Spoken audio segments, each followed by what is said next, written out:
DCB മീഡിയയുടെ പുതിയൊരു വീഡിയോയിലേക്ക് സ്വാഗതം. ഇന്ന് ജൂൺ 1 മുതൽ നിരവധി പുതിയ മാറ്റങ്ങളാണ് പ്രാബല്യത്തിൽ വരുന്നത്. എല്ലാവരെയും ബാധിക്കുന്ന ഈ മാറ്റങ്ങളുടെ വിശദ വിവരങ്ങളാണ് ഈ വീഡിയോയിലൂടെ ഷെയർ ചെയ്യുന്നത്. ഇതിൻ്റെ വിശദ വിവരങ്ങളിലേക്ക് കടക്കുന്നതിന് മുൻപായി ചാനൽ ആദ്യമായി കാണുന്നവർ സബ്സ്ക്രൈബ് ചെയ്യുക. വീഡിയോ ഇഷ്ടമായാൽ ലൈക്ക് ചെയ്യുക. ഫേസ്ബുക്കിൽ കാണുന്നവർ പേജ് ഫോളോ കൂടി ചെയ്യുക. ഇതിലാദ്യത്തേത്, രാജ്യത്ത് ജൂൺ 1 മുതൽ ATM വഴിയുള്ള പണമിടപാടുകൾക്ക് പുതിയ നിയന്ത്രണം ഏർപ്പെടുത്തുകയാണ്. UPI ഉപയോഗിച്ച് ATMകളിൽ നിന്ന് QR കോഡ് സ്കാൻ ചെയ്ത് പണം പിൻവലിക്കുന്ന ഇടപാടുകളെയും ഇനി മുതൽ ബാങ്കുകൾ പ്രതിമാസം അനുവദിക്കുന്ന 5 സൗജന്യ ATM ഇടപാടുകളുടെ പരിധിയിൽ ഉൾപ്പെടുത്തും. ഈ നിശ്ചിത പരിധി കഴിഞ്ഞുള്ള UPI വഴിയുള്ള ഓരോ ATM പിൻവലിക്കലുകൾക്കും ഡെബിറ്റ് കാർഡുകൾക്ക് ബാധകമായതുപോലെ ബാങ്കുകൾ ഉപഭോക്താക്കളിൽ നിന്ന് പ്രത്യേക സർവീസ് നിരക്കുകൾ ഈടാക്കുന്നതാണ്. അടുത്തറിയിപ്പ്, വ്യാജ പേരുകളും QR കോഡുകളും ഉപയോഗിച്ച് ജനങ്ങളെ പറ്റിക്കുന്ന സാമ്പത്തിക തട്ടിപ്പുകൾക്ക് തടയിടാൻ UPI പണമിടപാടുകളിൽ വലിയ സുരക്ഷാമാറ്റം വരികയാണ്. ജൂൺ 1 മുതൽ പ്രാബല്യത്തിൽ വരുന്ന പുതിയ നിയമപ്രകാരം ഒരാൾക്ക് പണം അയക്കുമ്പോഴോ QR കോഡ് സ്കാൻ ചെയ്യുമ്പോഴോ അവർ ആപ്പിൽ നൽകിയിട്ടുള്ള വ്യാജ പേരുകൾക്ക് പകരം ബാങ്ക് അക്കൗണ്ടിൽ രജിസ്റ്റർ ചെയ്തിട്ടുള്ള ഔദ്യോഗികവും യഥാർത്ഥവുമായ പേര് മാത്രമേ ഇനി സ്ക്രീനിൽ തെളിയുകയുള്ളൂ. പണം സ്വീകരിക്കുന്ന ആളുകളുടെ കൃത്യമായ വിവരങ്ങൾ മുൻകൂട്ടി കണ്ട് ഉറപ്പുവരുത്താൻ സഹായിക്കുന്നതിലൂടെ തെറ്റായ അക്കൗണ്ടുകളിലേക്ക് പണം പോകുന്നതും UPI വഴിയുള്ള ഡിജിറ്റൽ തട്ടിപ്പുകളും ഒരു പരിധിവരെ തടയാൻ ഇതിലൂടെ സാധിക്കും. അടുത്ത അറിയിപ്പ്, പുതിയ ആദായനികുതി നിയമം 2025, ഇൻകം ടാക്സ് റൂൾസ് 2026 എന്നിവയ്ക്ക് കീഴിലുള്ള ആദ്യ അഡ്വാൻസ് ടാക്സ് അടയ്ക്കേണ്ട അവസാന തീയതി ജൂൺ 15 ആണ്.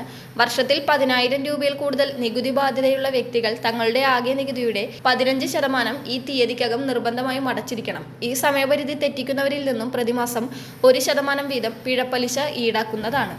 അടുത്ത മാറ്റം, രാജ്യത്തെ വലിയ സാമ്പത്തിക ഇടപാടുകൾ നിരീക്ഷിക്കുന്നതിൻ്റെയും കള്ളപ്പണ ഇടപാടുകൾ തടയുന്നതിൻ്റെയും ഭാഗമായി കേന്ദ്ര സർക്കാർ പാൻ കാർഡ് നിബന്ധനകൾ കൂടുതൽ ശക്തമാക്കിയിട്ടുണ്ട്. പുതിയ നിർദ്ദേശപ്രകാരം ഒരു സാമ്പത്തിക വർഷത്തിൽ ബാങ്ക് അക്കൗണ്ടുകൾ വഴി 10 ലക്ഷം രൂപയിൽ കൂടുതൽ നിക്ഷേപിക്കുന്നതിനും പിൻവലിക്കുന്നതിനും പാൻ കാർഡ് വിവരങ്ങൾ നൽകേണ്ടത് നിർബന്ധമാണ്.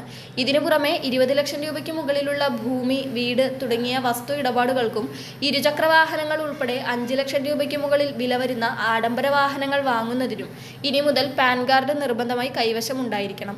കൂടാതെ പാൻ കാർഡ് വിവരങ്ങൾ കൃത്യമായി സമർപ്പിക്കാതെ ഉപഭോക്താക്കൾക്ക് പുതിയ ഇൻഷുറൻസ് പോളിസികൾ എടുക്കാൻ സാധിക്കില്ലെന്ന കർശന നിയന്ത്രണവും നിലവിൽ വന്നിട്ടുണ്ട്. അടുത്ത മാറ്റം ആധാറുമായി ബന്ധപ്പെട്ടതാണ്. ആധാർ സെന്ററുകളിൽ പോയി പേര്, വിലാസം, ജനനത്തീയതി അല്ലെങ്കിൽ ബയോമെട്രിക് വിവരങ്ങൾ പുതുക്കുന്നതിനുള്ള നിരക്കുകൾ ജൂൺ 1 മുതൽ 75 രൂപ മുതൽ 125 രൂപ വരെയായി നിശ്ചയിച്ചിട്ടുണ്ട്. എന്നാൽ മൈയാധാർ പോർട്ടൽ വഴിയുള്ള സൗജന്യ ഓൺലൈൻ രേഖകൾ പുതുക്കൽ 2027 ജൂൺ 14 വരെ തുടരും. അതിനുശേഷം ഇതിനും നിരക്കുകൾ ഈടാക്കിയേക്കും. സോളാർ പാനൽ സ്ഥാപിക്കുന്നതുമായി ബന്ധപ്പെട്ട നിയമങ്ങളും മാറുകയാണ്. ഗവൺമെന്റ് അംഗീകൃത ALMM2 പട്ടികയിലുള്ള സോളാർ പാനലുകൾക്ക് മാത്രമേ ഇനി അനുമതിയുണ്ടാകൂ. ചൈനീസ് പാനലുകളുടെ ഉപയോഗം കുറയ്ക്കാൻ ലക്ഷ്യമിട്ടുള്ള ഈ നീക്കം വഴി സോളാർ സിസ്റ്റങ്ങളുടെ വിലയിൽ 3,000 രൂപ മുതൽ 9,000 രൂപ വരെ വർധനയുണ്ടായേക്കാം. എങ്കിലും PM സൂര്യഘർ സൗജന്യ വൈദ്യുതി യോജന പ്രകാരമുള്ള സബ്സിഡികൾ തുടരും.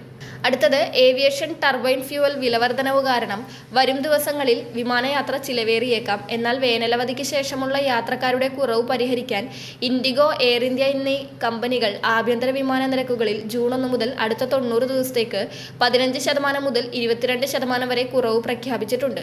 ജൂൺ 1 ശേഷം യാത്ര പ്ലാൻ ചെയ്യുന്നവർ ബുക്കിംഗുകൾ മുൻകൂട്ടി പരിശോധിച്ച് ഉറപ്പുവരുത്തേണ്ടതാണ്.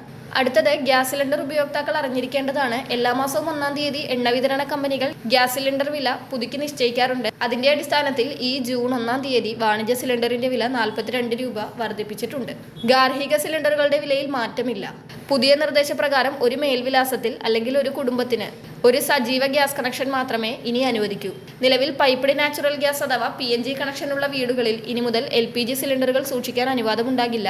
2 കണക്ഷനുകളും ഉള്ളവർ LPG സിലിണ്ടർ സറണ്ടർ ചെയ്യേണ്ടി വരും. അല്ലാത്തപക്ഷം എണ്ണ കമ്പനികൾ നിങ്ങളുടെ LPG കണക്ഷൻ ബ്ലോക്ക് ചെയ്യുകയോ റദ്ദാക്കുകയോ ചെയ്യും. അടുത്തറിയിപ്പ്, കേന്ദ്ര സർക്കാരിൻ്റെ പ്രമുഖ സാമൂഹിക സുരക്ഷാ ഇൻഷുറൻസ് പദ്ധതികളായ പ്രധാനമന്ത്രി ജീവൻ ജ്യോതി ബീമാ യോജന, പ്രധാനമന്ത്രി സുരക്ഷാ ബീമാ യോജന എന്നിവയുടെ വാർഷിക പുതുക്കലുമായി ബന്ധപ്പെട്ട് ബാങ്ക് അക്കൗണ്ടുകളിൽ നിന്ന് ഓട്ടോമാറ്റിക്കായി പ്രീമിയം തുക കുറയ്ക്കുന്ന പ്രക്രിയ നടക്കുകയാണ്. 2 ലക്ഷം രൂപയുടെ ലൈഫ് കവറേജ് നൽകുന്ന PMJJBY പദ്ധതിക്ക് 436 രൂപയും അപകട മരണത്തിനും വൈകല്യങ്ങൾക്കും 2 ലക്ഷം രൂപ വരെ പരിരക്ഷ നൽകുന്ന PMSBY പദ്ധതിക്ക് 20 രൂപയുമാണ് വാർഷിക പ്രീമിയമായി ഉപയോക്താക്കളുടെ അക്കൗണ്ടിൽ നിന്ന് ഓട്ടോ ഡെബിറ്റ് ചെയ്യപ്പെടുന്നത്.